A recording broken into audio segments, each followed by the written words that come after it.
Yeah, I've been talking with a lot of parents, and one of the struggles that parents are having is when their kids are doing their schoolwork online, they're just having complete meltdowns and, going into just not wanting to do their schoolwork. They're just kind of done with the Yeah. computer or the schoolwork's frustrating them. And so, do you have any suggestions for parents of some things that they could do to just help work through that type of situation? Yeah, I do. It's a great question. And it's really about motivating our kids, isn't it? It's really about motivating them to do their schoolwork. We've all fought the homework battles, and sometimes they result in tears, and sometimes they're quite a conflict, aren't they? So a couple of things to keep in mind when it comes to kind of getting our kids to do things, we have to remember that we can't really motivate anyone to do anything. All motivation comes from within. What we can do for our kids and the people around us is put them in situations or environments, well, where they will motivate themselves, where they will show motivated behavior. A couple of ideas on how to do that when kids are doing their work at home. First of all, it's good to remember that this online learning thing is new for teachers as much as it's new for kids. Because in a traditional setting, we kind of know what success looks like in a traditional classroom. We show up, we do our work, we get along with our classmates, we comply with the expectations of the school. But now when we're doing this distance thing, everything's changed. So we're still trying to figure it out. That's true of kids as well.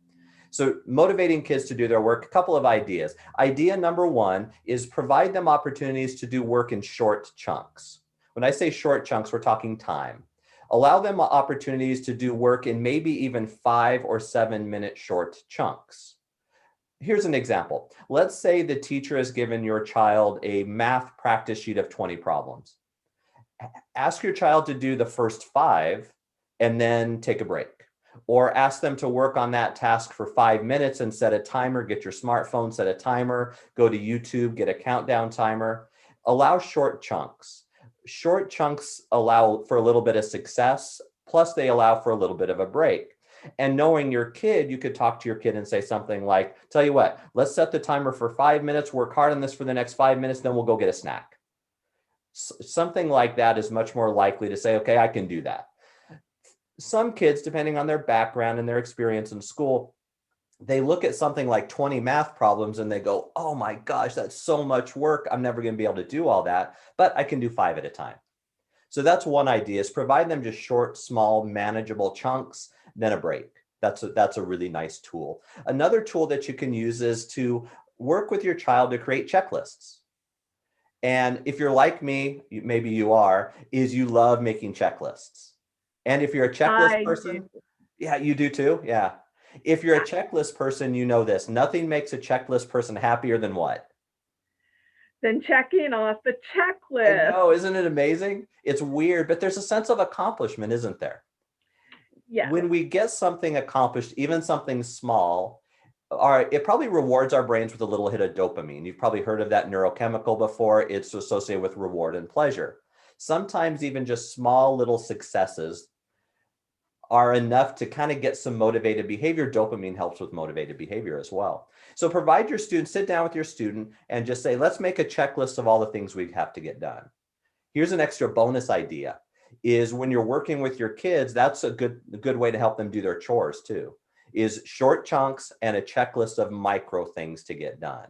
They're much more likely to kind of say, okay, I can do that when they're in short chunks, and then I can check things off my list. Those two tools right there can help us avoid a lot of the homework battles.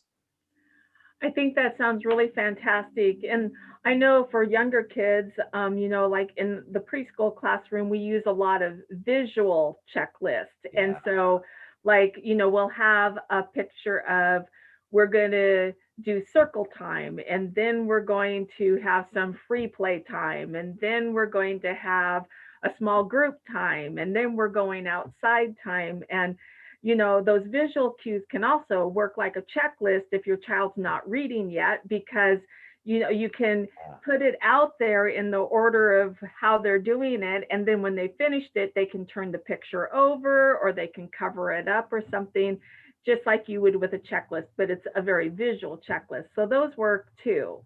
Yeah, I think those are great ideas. And there are chore charts also with the visual things that you can check off and move around. It just kind of gives me a sense of accomplishment. When I feel like I'm accomplishing and getting stuff done, I'm much more likely to try it again.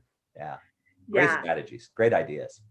And I've also noticed too that for some students who just get that overwhelmed, this is never going to be over type of situation, those checklists also is just a great cue because they can see that they're getting closer and closer to being done for the day. Because when the checklist is finished, the day is done. Yeah. Well, so speaking of like extra super bonus ideas, here's another way you can use a checklist with your kids. It's really a success list if you think about it.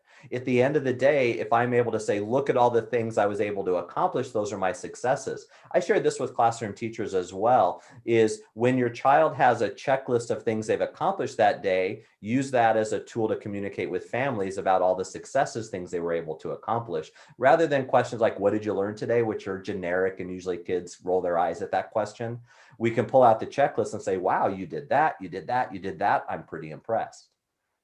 Yeah, I think that is a great way to just reinforce a lot of that. And also, it's a very good thing for self-esteem because it's something that they really can acknowledge they did it. It's not just that floofy stuff that sometimes they're like, oh yeah, they're just talking. So yeah. And the question, the central question really is about motivation, right? It's how do we motivate our kids? What's the greatest motivator out there? Success. For any of us who've tried to get healthier, maybe do a diet plan or an exercise plan, when something's working, we keep going with it. Success is the greatest motivator that we know of.